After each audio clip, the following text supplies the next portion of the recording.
Hello, I'm Sue Butcher and this video is about collaborative working in construction and how it's important to BIM. What is collaborative working? Why don't we do it a lot in construction and what can we do about that? The construction industry has been talking about collaborative working for at least 20 years. There was the Latham report in 1994, which identified strategic problems with the construction industry and started to talk about partnering and teamwork.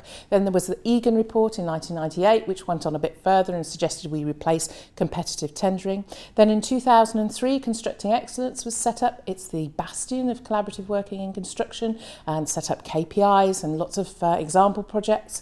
And then in 2011, the government construction strategy also set out some example projects which have recently finished and they've had some good results. But what is collaborative working? Let's have a look at that next. Now, Constructing Excellence has a definition for collaborative working, and this is what it is. I'll read it out. Working together in a seamless team to common objectives that deliver benefit for all through mutually beneficial, i.e. including commercial alignment. In other words, in plain English, working together so that we each benefit more than we would individually. We all make more money, we all reduce waste, and we all create a better environment. So how do we do that? Constructing Excellence say that there are 6 critical success factors to the implementation of genuine collaborative working. Let's have a look at them. Firstly, we have early involvement of everyone who has a value interest in the project. Structural engineers, cost consultants, everybody. Secondly, we have selection by value. That's best value, not cheapest. And thirdly, we have aligned commercial arrangements. That is, everyone wins. Fourthly, we have common processes and tools so that we can eliminate waste. And number 5 is measurement. Measurement of performance, commonly using KPIs. And lastly, we have the development of long-term relationships so that we can build trust. You have to have all of these 6 things to reach your collaborative working nirvana.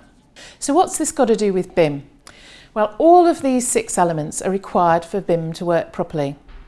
And BIM produces the sort of joined up thinking which can make collaborative working happen. So you could say that collaborative working is a prerequisite for BIM and vice versa. But there's a problem with this. You could say that collaborative working and BIM and social media all have one thing in common. We don't do them.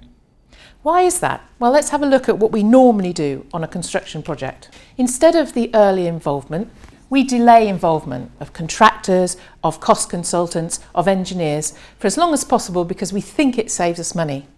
Instead of selection by value, we select by price, particularly because we only think about upfront capital costs. Instead of aligned commercial arrangements, we still have an adversarial approach. So it's not everyone has to win, it's me, I'm going to win, and I'm going to win at your expense. Instead of common processes and tools, we have silos. Just look at our institutions.